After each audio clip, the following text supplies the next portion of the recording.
Okay, so I think it's still a little bit early, but it's my great pleasure to welcome you back to this afternoon session after your free time. Just in case you've not been here, you should be aware the meeting is being recorded and live streamed. And if you do not wish to be recorded and want to ask a question, please put it in the chat. And then I will ask a question for you. Live transcript is active, and you can turn this off with the live transcript button at the bottom of the Zoom screen. And if you're in the room, it's recommended that you do not have the Zoom stream up. Otherwise, that's all the technical issues. And by my yes. computer. I mean, sorry, that was made by my computer. Okay. Do you want to try and share your screen? Sure. Yes. Is it good? Yeah, I can see it. It's not in full screen yet, but how about now? Yes, perfect. So welcome back, everyone. It's my great pleasure to welcome our first speaker of this afternoon, Ruimeng from the Department of Mathematics and the Department of Statistics and Applied Probability at the University of California in Santa Barbara. And she's going to talk today about the convergence of empirical measures, mean field games, and signatures. And thank you. The floor is yours. Oh, thank you, Stephen, to give the nice introduction, and thanks for this opportunity to present the work here. So this is a joint work with my collaborators Jiequn and Jihao, and also another project with a supervised Ph.D. student, Ming Min from UCSB. Okay, so we'll have two parts.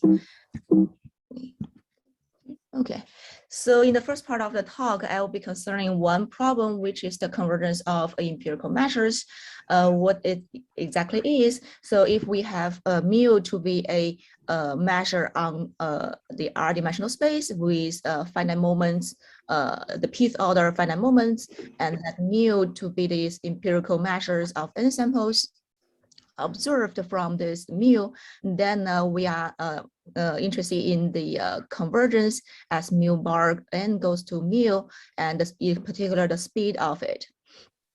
And why are we interested in this? I think this plays an important role in many topics. For example, if we want to learn a distribution from finite samples, this is a very important topic in machine learning. And also, if we want to have the propagation of chaos of this n-particle system to the Moquin-Volossov system and how fast it can converge. Also, in terms of the relation between the n-player game and the mean field game, if we want to use the mean field solution to construct some sort of approximate Nash equilibrium for this n-player game, then how good the Nash equilibrium could be. Okay. So then the question is, why not using the natural choice, which is the Wasserstein metric? So a quick review about this Wasserstein metric. We have the piece Wasserstein metric between the two probability measures, mu and mu prime, which is taken by the following form, where this gamma, mu, and mu prime denotes the collection of all couplings of these two measures. Okay, and Wasserstein metric has been widely used in for example, the optimal transport and in machine learning, in particular this Wasserstein gain, but it also has potential problems, I mean, in high dimension. This is known as the curseof dimensionality. So I just give this like two estimates as the example by what I mean of the curseof dimensionality. So if we have the mu to be in the piece, if we require mu to have the piece of finite moments, then the one Wasserstein distance is bounded by the right hand side, where we can see this convergence rate will be become slower and slower as we have more and more samples. And of course, you always have a order of n to the some negative power, but this negative power is decreasing in the dimensionality. Okay, so the question we could ask is, can we have a metric which we denote by d phi, such that this convergence is free of d and only characterized by the number of samples that we would observe, which is our small lowercase n. Okay. So then we also had another concept which has been used a lot in processing high-dimensional data. This is called the maximum mean discrepancy. So basically, the MMD is defined by taking a test function class, which we denote by phi, and then measure this distance using this test function class, and then taking the supremum. And in the original paper of proposing this MMD, they will use the unit ball of a reproducing kernel Hilbert space. And our work will generalize this concept MMD, and we will call it to be the GMMD, the generalized maximum mean discrepancy. And the main contribution in our work is we propose some assumptions, requirements for this function class phi, such that we can have the nice results where those convergences are free of dimensionality. Okay, so brief introduction, a brief review about what is RKHS. So we can say H is a reproducing kernel Hilbert space if for any x in the RD, the linear point evaluation functional maps exist and is continuous. Okay, this is a very well-known concept, and the RKHS can also be defined through these positive kernel functions. Okay, and the most classical example would be the Gaussian kernels, which measures the 2 points here by the distance and the raised to the exponential.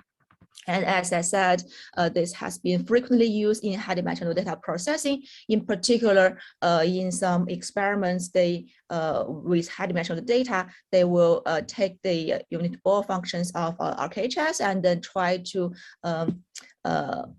measure the distance between two samples of the experiments, and then to measure if those two sample sets are from the same distribution. Okay. Good. So what is the connection between this Wasserstein metric and MMD, or what is the common in these two concepts that I just mentioned? So we have this dual representation of the one Wasserstein distance. So you can, by duality, you can also express this one Wasserstein distance by the supremum within a class of test functions of this integral, where this phi is all continuous and one Lipschitz functions. Okay. So then this motivates us to propose the idea of GMMD, the generalized maximum mean discrepancy, by the following. Okay, and this is the reference that I had with my client. So basically, we will define this d phi by the following. We require the three. We have three requirements for this test function class. So phi would be a general class of functions, and it has to be rich enough such that if I'm integrating against all f functions and tends to be 0, this has to imply that my measure is 0, my sign measure is 0. And I also want to have the functions in the task class to be Lipschitz and with a upper bound A1. Okay, and the most important requirement here is that I want to have this empirical Rademacher complexity to be bounded of the test function phi on the sample X to be bounded by the right-hand side. Okay, so I want this to be bounded by something which is order of order 1 over n.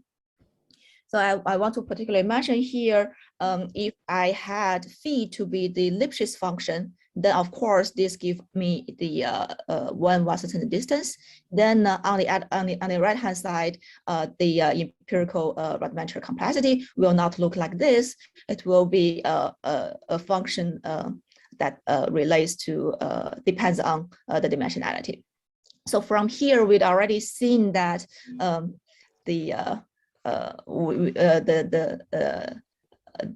all the one ellipsis function cannot be a test function class for the GMMD, and we actually have a smaller class in our phi comparing to the Wasserstein distance. Okay, and intuitively, this empirical Riemann complexity measures the richness of a function class with respect to a specific probability distribution. And this C is the Riemann distribution, which takes half probability to be 1 and half probability to be -1. Okay, it's a random variable. Okay, and a quick example about explicit computation about empirical Riemann complexity. If we take the test function class to be any inner product between some weights and the x, where we have the norm of the weights to be less than 1, then we have this empirical complexity is bounded by the right hand side. So it's the maximum of any components in the x class, the L2 norm of it. And then the next theorem gives us a proper conditions such that the MMD proposed in the previous slides is actually an example of the GMMD. So by requiring some assumptions, by putting some assumptions on this reproducing kernel, we are able to show that the unit ball of this kernel will satisfy the 3 requirements that we just proposed in the previous slides here. And then this gives us a choice of GMMD. So GMMD, the generalized maximum mean discrepancy is not one single metric. It's not a one single discrepancy in my point of view. It will be depend on our choice of this test function class phi. Okay. So at least at the moment, I've shown you the choice of the phi is not empty. We can have the reproducing kernel space, reproducing kernel Hilbert space, and later on we can have other examples which are all closely related to deep neural networks. Okay, so having the definition of GMMD, we can show that the convergence of this empirical distribution is free of dimensionality. So in particular, by the choice of, by this requirements of phi, we can always bound the GMMD by the Wasserstein distance with some constant A1, which is simply the Lipschitz constants of the functions in this class phi. And by the relation between 1 Wasserstein distance and 2 Wasserstein distance, you can also automatically have the second inequality. Okay. And for the most important result here is we can have this distance to converge to be free of the dimensionality. So on the right hand side, you only have this the order of 1 over square root of n, and this A3 is some constant that is free of the dimensionality that is from the empirical Riemann complexity, the requirements there. And we also have the convergence of the square of this metric, and in particular, if the distribution of our interest satisfies some transportation cost inequality, in particular like the T1 inequality, then we can also have some sort of concentration inequality for this metric.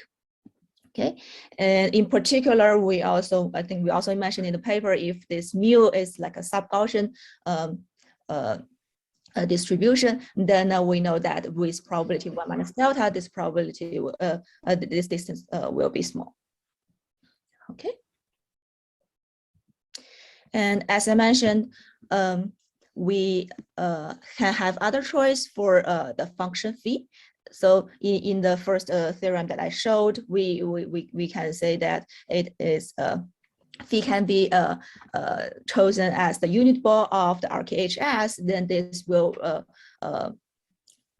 reproduce the results in the previous existing literature. And in our case, in our paper, we also show that the phi function can be chosen as the unit ball of the Barron space or the unit ball of the generalized Barron space and the unit ball of the flow-induced function spaces. So they corresponds to the limiting scenario of like two-layer neural networks. As you have more and more neurons in the hidden layer, or in the case of generalized Barron space, this corresponds to the concept of multi-layer fully connected neural network, and the last one corresponds to the residual neural networks. So they are the limiting case of those neural networks that has been widely used in machine learning, in deep learning.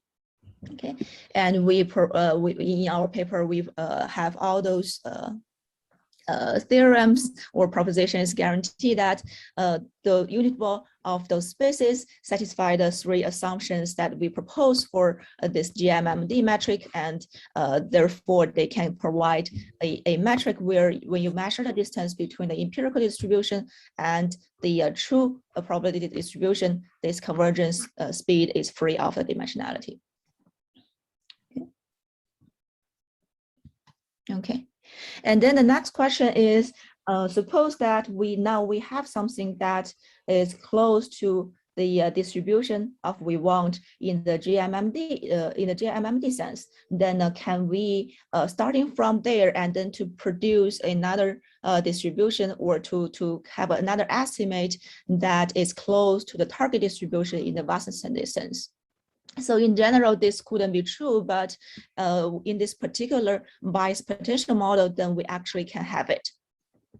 So a bias potential model is defined to be the following, where, I'm sorry. Okay, where V is the element from the test function class, where this expectation is finite, and then we can define this new measure by the Radon-Nikodym derivative. Okay, and now if suppose that our mu can be is in this is within the bias potential model, that means there's a particular V star in the test function class V such that mu can be expressed in this way. Okay, and suppose that nu is a distribution such that they are already close enough. For example, nu could be the samples of drawn from mu, and then if we have enough samples, if we have a large enough lowercase n, then this distance will be sufficiently small. Okay, and then by defining the following, we are able to create another object called nu, okay, which is also in the space, and where nu prime is close enough to mu in the Wasserstein metric sense. Okay, so we define the loss function to be the following, and then try to minimize the loss here. And one comment we have in the paper is that if there's no minimum, if the minimum is not attained, or if the infimum is not attainable here, then we need to have some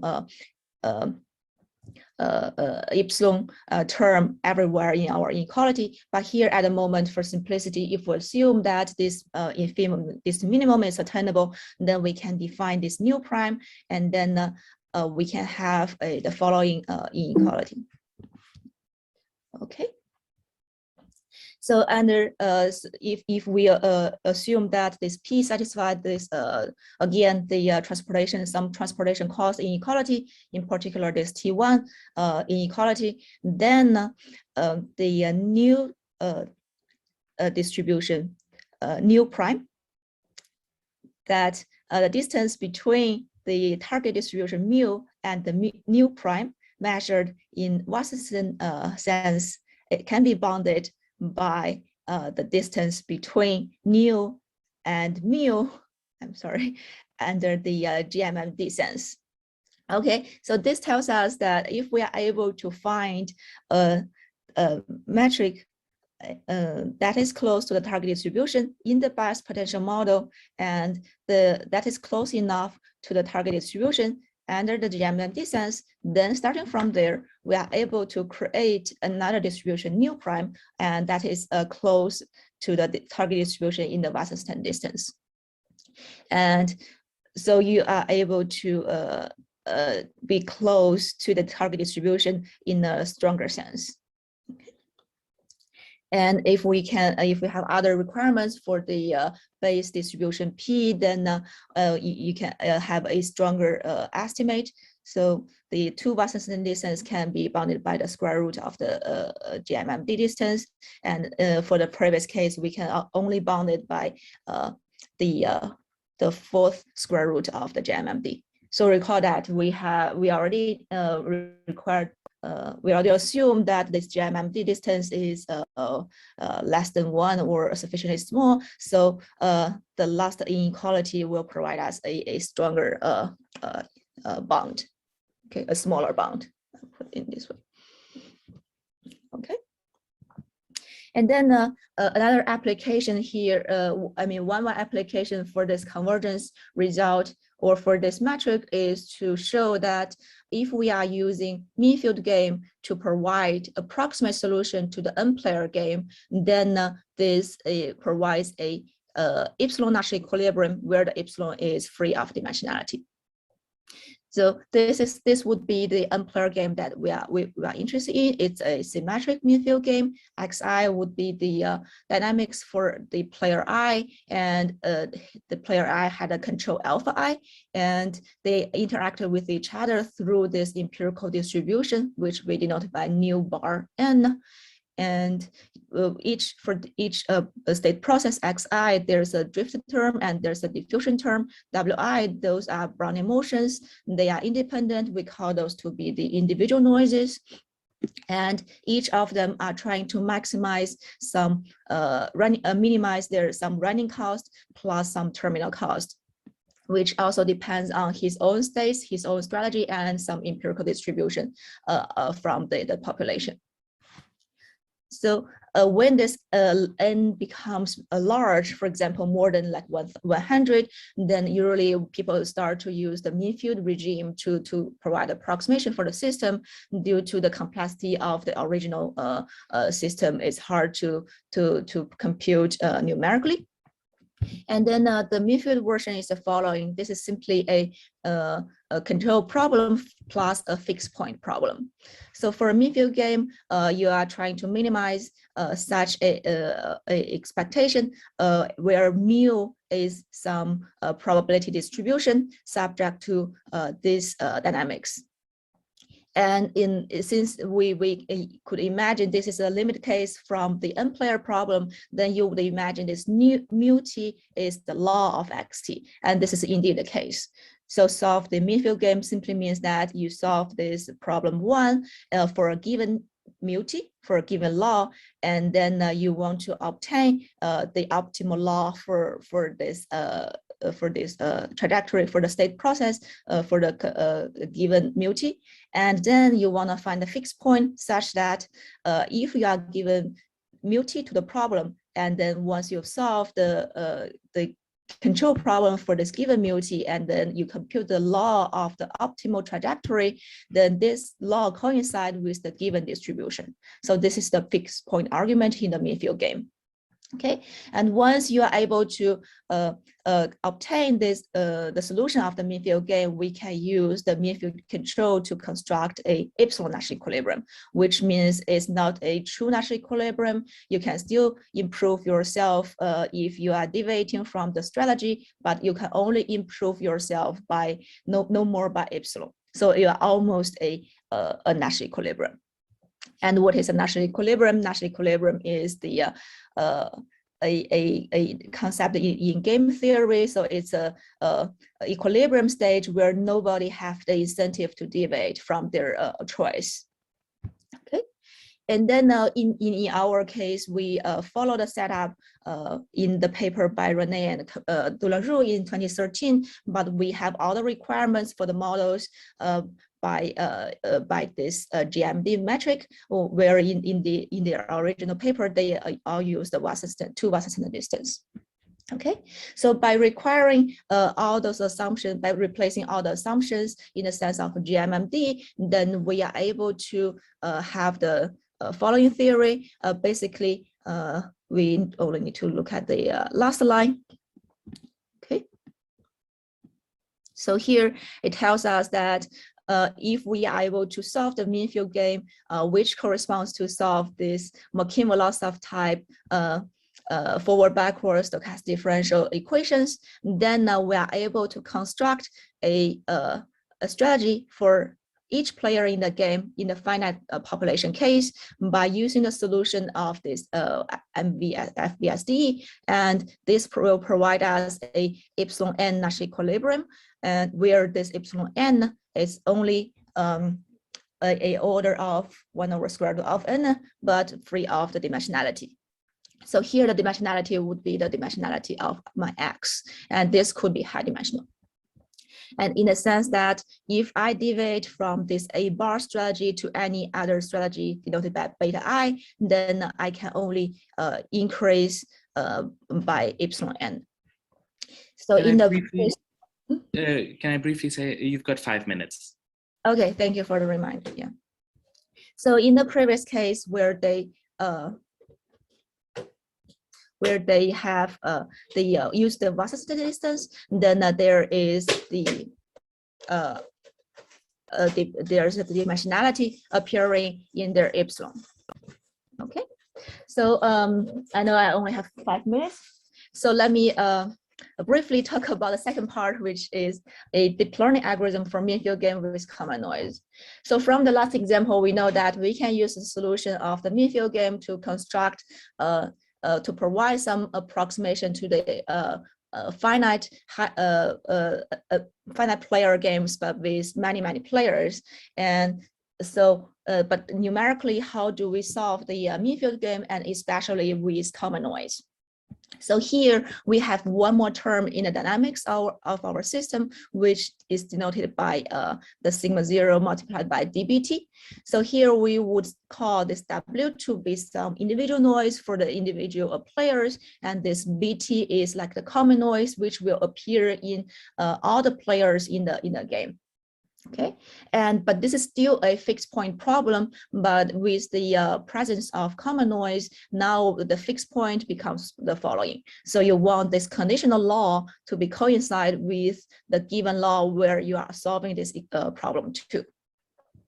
Okay, and this the algorithm that I will briefly discuss here is based on the paper below, and we got accepted in the SML this year.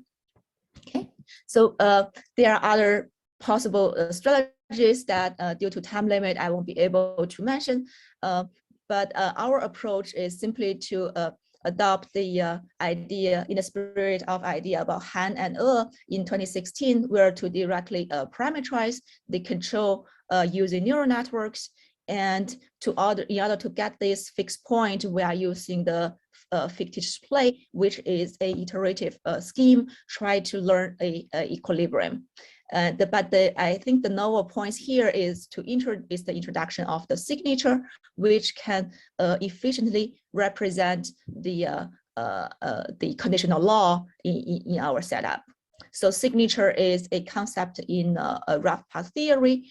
And if you are given a stochastic process, let's say X, then this signature is an infinitely long sequence which characterizes the path property of this stochastic process. And for the kth signature, this is it's given by the iterated integral, which I gave here. So since the signature is infinitely long, so in practice, people usually use the truncated signature, and this is this makes sense because we have the K property. So the K the first M signature will give us the accuracy up to 1/m factorial. Okay, so if you want to have more knowledge about, if you want to know more about signature, then this is a book by Lewis in 2007, which is a nice book about the rough path theory.